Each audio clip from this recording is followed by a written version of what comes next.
Hello friends, myself Chetan Thakur. Today we learn standard 10th English medium subject maths. So I hope you will solve. You completed question number 4. Now start with question number 5. In question number 5, same two conditions are given. 2.5, 3, 80 degree. Here D, F, E. So यहाँ पे 80 दिया गया है, ये 5 दिया गया है और ये 6 दिया गया है. तो आप देख सकते हो इजीली कि 2.5 और ये 5 मिल गया, इक्वल मिल गया. 3 और 6 उसका डबल है, side in a same proportion and angles are congruents. So angle A is equal to angle F. And कौन सी साइड इक्वल है? ए बी का रेशियो लेंगे आप डी एफ से, तो कितना आएगा? 1/2. एंड दूसरी साइड बी सी का आप रेशियो लेंगे, बी सी का रेशियो लेंगे आप ई एफ से, तो उसका भी आंसर आएगा आपका 1.5 सॉरी. सो ये दोनों का आंसर 1/2. और एंगल कैसे है आपके? कॉन्ग्रुएंट्स या फिर इक्वल बोल सकते हैं आप. तो कौन सा थ्योरम हुआ? साइड एंगल साइड थ्योरम हुआ यहां पे.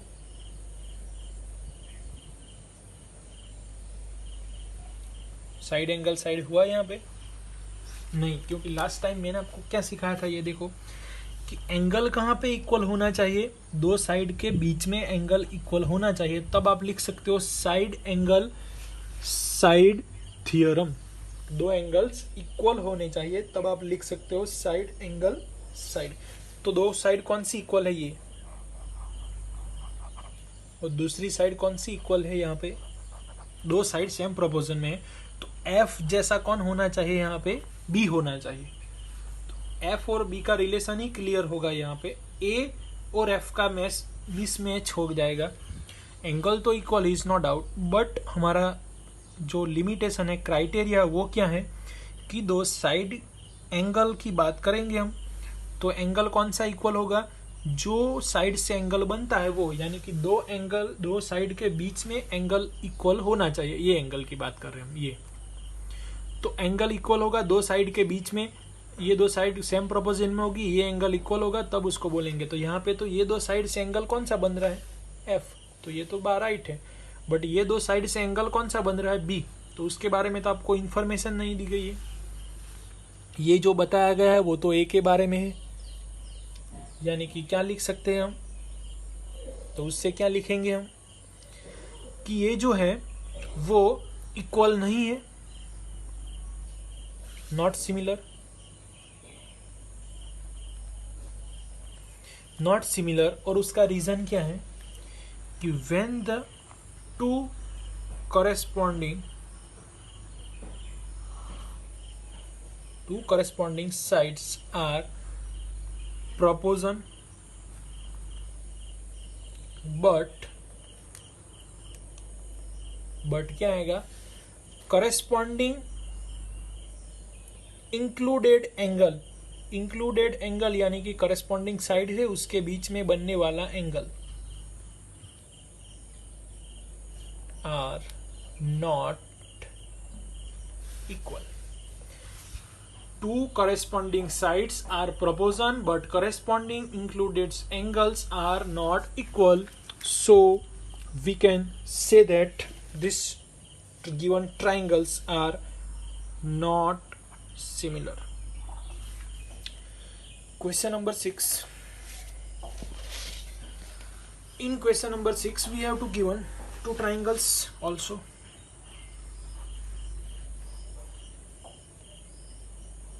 D, E, F, P, Q, R. Angle is 70. This is 80. F is don't know. Is 80. Is 70. इस तरह के कुछ दिया गया है आपको. क्लियर हुए आप? तो देखो यहाँ पे एक जो 80 का है वो तो 80 से मिल गया। In triangle DEF and triangle PQR angle E की वैल्यू एंगल Q से हमें इक्वल मिल रही है,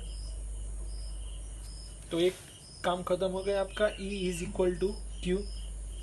बट बाकी के दो जो एंगल है उसकी वैल्यू आपको इक्वल नहीं मिल रही है। ऐसा नहीं बोल सकते क्योंकि थर्ड एंगल के बारे में पता नहीं हमें। तो 9th स्टैंडर्ड में देखा है कि addition of 3 angle is equal to 180। Addition of 3 angle is equal to 180। तो यहाँ पे हम DEF के लिए देखेंगे,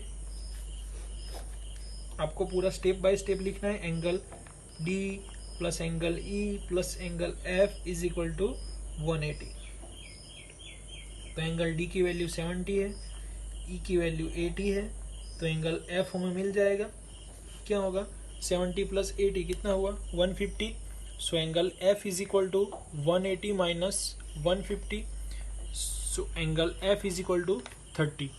तो ये कितने का मिला आपको 30 का मिला। तो ये आप कौन सा है आपका F। सो एंगल जो उसमें F है वो एंगल F किससे इक्वल होगा, एंगल R से इक्वल होगा। दो एंगल खत्म हो गए। अब हमें पता है दो एंगल इक्वल है तो थोड़ा ऑटोमेटिकली इक्वल ही होगा, क्योंकि आप देख लो 80 प्लस 30 कितना होगा 110। 180 माइनस 110 तो उसकी वैल्यू क्या मिलेगी आपको 70 मिलेगी, यानी कि angle D equal to angle P। So triangle DEF is similar to triangles D जैसा P है, Q है, R है। क्लियर हुआ? Angle DEF similar to angle PQR। तो इस तरह से हमारे फर्स्ट क्वेश्चन बड़े आराम से सभी स्टेप बाय स्टेप समझ के कंप्लीट किया है। ये जो एंगल 70 हम लाए ये आपको यहाँ पे कैलकुलेशन उसकी दिखानी है कंपलसरी। इस तरीके से स्टेप बाय स्टेप सभी स्टेप लिखने हैं, उसके बाद आपका एंगल 70 आएगा, उसके बाद कंपेयर करना है तो ये स्टेटमेंट आएगा। तो इस तरह से आपको लिखना है, सिर्फ इतना लिख के नोटबुक में नहीं रखना है, पूरा स्टेप बाय स्टेप लिखो। ये मैंने आपको अंडरस्टैंड हिंट के लिए डायरेक्ट लिखा है, पूरा स्टेप बाय स्टेप लिखो। इस तरह से कंप्लीट करो, कंपेयर करो। तो कौन सा क्राइटेरिया हुआ आपका angle angle angle criteria. Now question number 2। Question 2 देखोगे तो आपको एक फिगर दिखाई देगी क्वेश्चन में, वो समझने की ट्राई करते हैं। दो लाइंस आपको पैरेलल दी गई है, उसके बाद एक क्रॉस किया गया है, यानी कि वर्टिकल अपोजिट एंगल की पॉसिबिलिटी मिल रही है। ऐसा क्रॉस आएगा तो ये 150 दिया गया है, यहाँ पे O दिया गया है, ये 70 दिया गया है।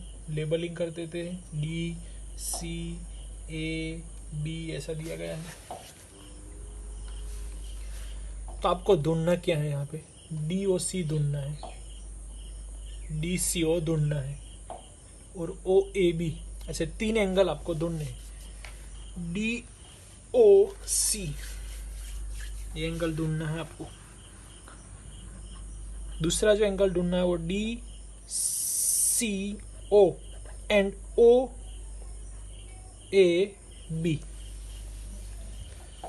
तो आप अंडरस्टैंड करो तो आप इजीली सॉल्व कर सकते हो। तो जैसे यहाँ पे जेड शेप हो रहा है, जेड शेप यानी कि अल्टरनेट एंगल। तो अल्टरनेट एंगल में दो लाइन पैरेलल होनी चाहिए, तो ये दो लाइन आपको पैरेलल दिख रही है, तो इसलिए अल्टरनेट एंगल क्रिएट होंगे।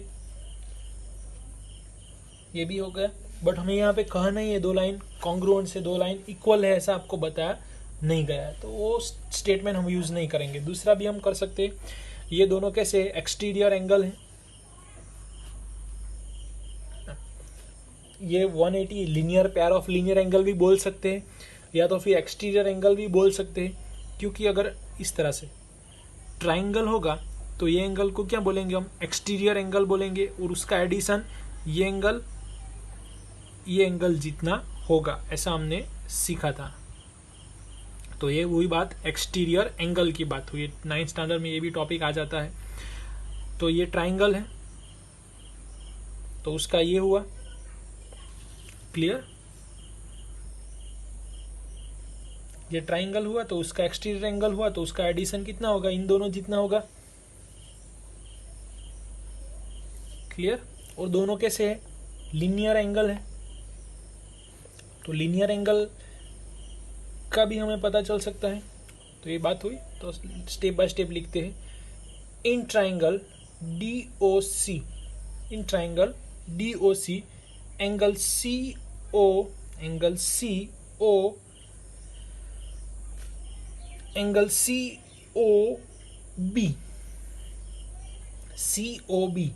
COB, ये जो साइड का जो एंगल है वो क्या है, पूरा एक्सटीरियर एंगल है, इज अ एक्सटीरियर एंगल,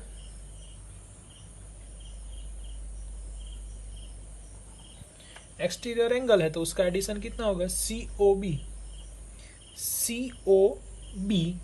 या दोनों कैसे एंगल है, स्ट्रेट एंगल है, स्ट्रेट एंगल यानी कि DOC।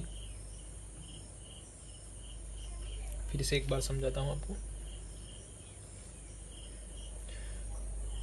लेबलिंग यहाँ पे B आएगा, यहाँ पे A आएगा, तो ये COB, अब आप समझ में आया आपको, COB एक्सटीरियर एंगल है। तो उन दोनों का एडिशन DOC बराबर ADC, pair of linear angle. ये दोनों एंगल का एडिशन कितना होगा, 180 होगा। तो ये 125 दिया है, तो ये कितना है, ऐसा सिंपल लिखा है हमने। तो यहाँ पे COB एक्सटीरियर एंगल है, तो ये 125 हुआ, तो उसकी वैल्यू लिखते हैं 125 plus angle DOC is equal to 180। तो angle DOC is equal to 180 minus 125, so answer is 55। तो ये आपका कंप्लीट हुआ 55। नाउ ये 55 आने के बाद क्या लिख सकते हैं हम, एंगल COB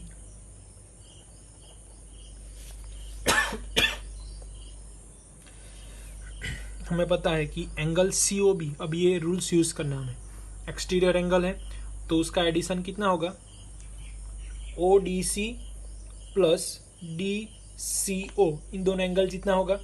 ये जो पूरा एंगल कितना है 125 मिला हमें, तो हाफ एंगल कितने का, ये दोनों एंगल का एडिशन भी कितना होगा, तो 75, 125 minus 70 is equal to angle DCO, therefore angle DCO is equal to 55। तो ये दोनों एंगल कैसे मिले आपको, सेम मिले, दोनों एंगल सेम मिले तो आपको सिमिलरिटी भी मिल सकती है। यहाँ पे angle ODC is similar to angle OBA। किस तरह से, देखो यहाँ पे ODC is similar to angle OBO। क्यों, क्योंकि सेम होगा, यहाँ पे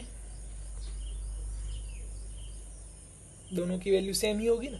ये 125 तो ये कितने होगा आपका, इजीली लिख सकते हैं हम 55 का होगा।